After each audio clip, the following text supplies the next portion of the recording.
Hello welcome everyone, welcome back to wonderful education learning platform the SM academy. और आज हम लोग chapter number 11 magnetic fields due to electric current के important question को discuss करेंगे। ये जो हमारी सीरीज चल रही है टारगेट एचएससी 2025, इसके अंदर मैंने पहले भी चैप्टर 1 से लेके चैप्टर 10 तक के इंपॉर्टेंट क्वेश्चन शेयर कर लिया। अगर आप लोगों को नहीं मिला है तो आप लोग फटाक से the SM academy important question जो है बोर्ड्स के वो ऐसे टैग में सर्च कर लो और फटाक से आप लोगों को वो वीडियो मिल जाएगा और आप लोगों को देख लेना है, इंपॉर्टेंट क्वेश्चन जो है वो प्रिपेयर कर लेना है। और सेम आज हम लोग चैप्टर नंबर 18 के जो इंपॉर्टेंट क्वेश्चन है उसको डिस्कस करेंगे। साथ में ही आप लोगों को क्वेश्चन को नोट करना है, या तो आप यहाँ पे जो मैं क्वेश्चन बताऊंगा इसकी स्क्रीनशॉट भी ले सकते हो और अच्छी तरीके से आपको प्रिपेयर करना है। देखो, क्वेश्चन मिलना और क्वेश्चन को प्रिपेयर करना दोनों अलग अलग चीजें होती है, ठीक है। तो क्वेश्चन जैसे मिलेगा आप लोगों को प्रिपेयर करना शुरू कर देना, बिकॉज हमारे पास बिल्कुल भी टाइम नहीं। तो अब टाइम की बात आ गई तो हम लोग without wasting time let us begin. Okay, तो जो सबसे पहला हम लोग क्वेश्चन इसके अंदर इंक्लूड करेंगे वो क्वेश्चन हमारे लिए होगा अबाउट दी मैग्नेटिक फोर्स। तो मैग्नेटिक फील्ड की बात करें तो यहाँ पे मैग्नेटिक फोर्स आ जाएगा। तो सबसे पहला जो इंपॉर्टेंट क्वेश्चन इसके अंदर सबसे पहले टॉपिक से बनता है वो बनता है obtain an expression for magnetic force, क्या magnetic force acting on an electron kept in uniform magnetic field. आप लोगों ने क्या किया है, एक इलेक्ट्रॉन को मैग्नेटिक फील्ड में रखा है तो उसके ऊपर कितना फोर्स लगेगा इस चीज के बारे में आप लोगों को बताना। दैट इज उसके लिए आप लोगों को डेरिवेशन एक्सप्लेन करना है, डेरिवेशन डिराइव करना है। ये क्वेश्चन बेसिकली आप लोगों को 2 मार्क्स के लिए पूछा जाएगा, ठीक है। 2 मार्क्स के लिए, 3 मार्क्स के लिए क्वेश्चन नहीं पूछेगा, ज्यादा बड़ा डेरिवेशन नहीं है। ओके, क्वेश्चन नंबर 2 पे बढ़ते हैं। क्वेश्चन नंबर 2 पे आप लोगों को पूछा जा सकता है explain Lorentz force. Lorentz force क्या होता है उसको आप लोगों को एक्सप्लेन करना है and obtain an expression,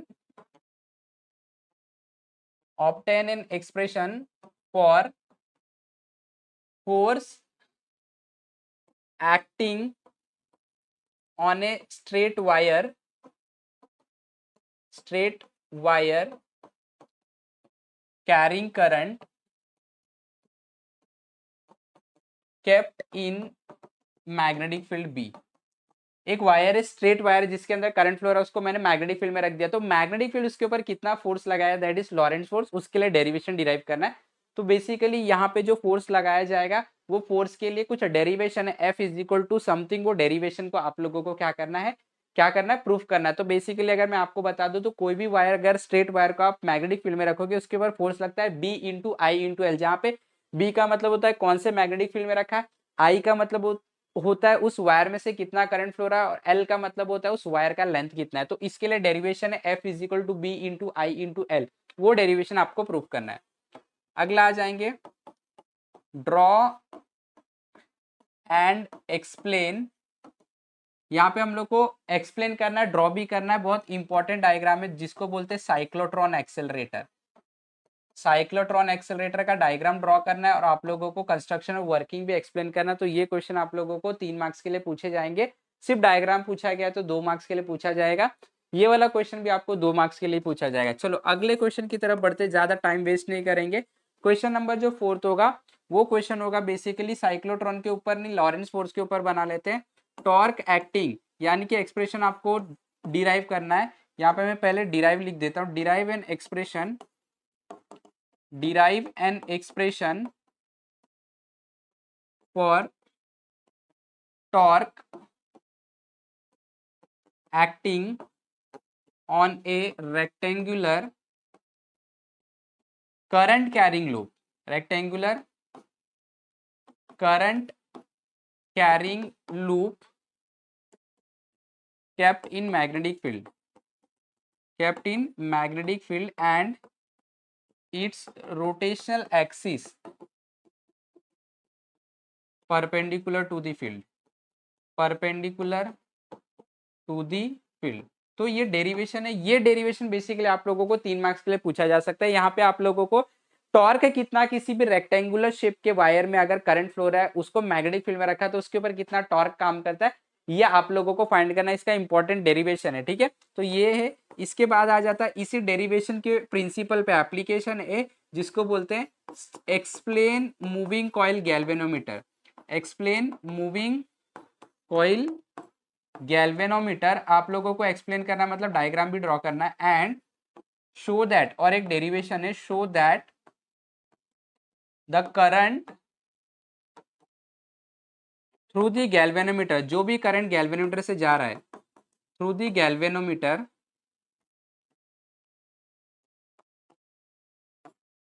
is proportional to deflection, यानी कि जितना ज्यादा करंट रहेगा उतने ज्यादा डिफ्लेक्शन होगा, जितना कम करंट होगा उतना ही कम डिफ्लेक्शन होगा। तो ये एक डेरिवेशन है एक्सप्लेन मूविंग कॉइल गैल्वेनेटर को एक्सप्लेन करना, और इसका एप्लीकेशन है मूविंग कॉइल गैल्वेनेटर का, जहां पे आप लोगों को करंट कितना गैल्वेनेटर को दिया गया और उसकी वजह से कितना डिफ्लेक्शन आ रहा है, इसका डेरिवेशन यानी कि इसका रिलेशन रिलेट करना है। वो इंपॉर्टेंट डेरिवेशन है, 3 मार्क्स के लिए पूछा जाएगा। ठीक है, उसके आगे बढ़ेंगे और जो इंपॉर्टेंट टॉपिक मिलेगा वो मिलेगा explain bio Savart's law, explain bio Savart's law, और ये बहुत इंपॉर्टेंट लॉ है। और ये वाला क्वेश्चन आप लोगों को डिफाइन में आएगा तो नहीं, डिफाइन में एक्सप्लेन में आएगा, 2 मार्क्स के लिए आएगा, इसको अच्छे से कर लेना है। इसका एक मैथमेटिकल एक्सप्रेशन भी है, वो भी आपको करना है। अब बेस्ड अपॉन दिस अगला क्वेश्चन होगा इसका एप्लीकेशन। बायो सेवर्ट्स लॉ की मदद से आप क्या कर सकते हैं, मैग्नेटिक फील्ड फाइंड कर सकते हैं। तो मैग्नेटिक फील्ड का है एक्सप्रेशन है, derive N expression for magnetic field, या तो मैग्नेटिक फील्ड इंडक्शन भी बोल सकते हैं, मैग्नेटिक इंडक्शन भी बोल सकते हैं, magnetic field at a point due to a long infinite straight wire carrying current, carrying current. तो हमें बोला गया आप लोगों के पास एक infinite long wire straight wire है, उसके अंदर करंट फ्लो रहा है, तो उसकी वजह से उसके बाजू में किसी भी पॉइंट पे कितना मैग्नेटिक फील्ड बनेगा उसके लिए डेरिवेशन डिराइव करना है, जो कि बायो सेवर्ट्स लॉ से ही मिलेगा। ठीक है, ये एक एक्सप्रेशन हो गया। दूसरा वाला इसका जो एक्सप्रेशन है वो एक्सप्रेशन है सर्कुलर लूप वाला।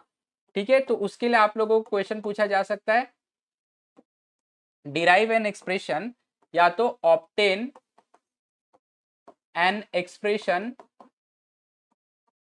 For magnetic field at a point on axis of a circular loop, on axis of a circular loop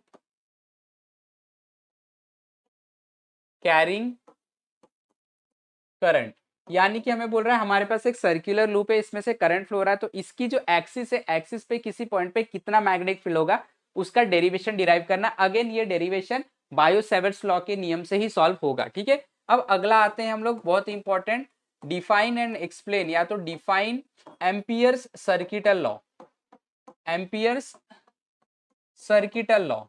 ठीक है, ये 2 मार्क्स का क्वेश्चन पूछा जाएगा, ये 3 मार्क्स का, ये 2 मार्क्स का है। इसके बाद इसका एप्लीकेशन आ जाएगा, obtain an expression, obtain an expression for force per unit length between 2 parallel wire carrying current. हमारे पास 2 पैरेलल वायर है, दोनों में करंट फ्लो रहा है, दोनों को ऐसे सामने रख दिए हैं, कुछ स्पेस है, तो इनके बीच में जो फोर्स एग्जिस्ट करेगा एक दूसरे के ऊपर, वो फोर्स कितना होगा उसका डेरिवेशन आपको डिराइव करना है। तो ये भी 3 मार्क्स के लिए आप लोगों को पूछा जाएगा। ओके, इसके बाद जो है वो भी एम्पियर्स लॉ का ही एप्लीकेशन है, obtain an expression for magnetic field inside a solenoid, solenoid के अंदर कितना मैग्नेटिक फील्ड बनता है, म्यू नॉट एन, ठीक है, इंटू आई बनता है, वो आप लोगों को डेरिवेशन डिराइव करना है। Inside a solenoid carrying steady current, carrying a steady current, current flow हो रहा है सोलेनॉइड में से कांस्टेंट करंट, तो कितना मैग्नेटिक फील्ड बनेगा। और इसके बाद लास्ट क्वेश्चन जो है वो है obtain an expression for magnetic field at centre of A toroid carrying current.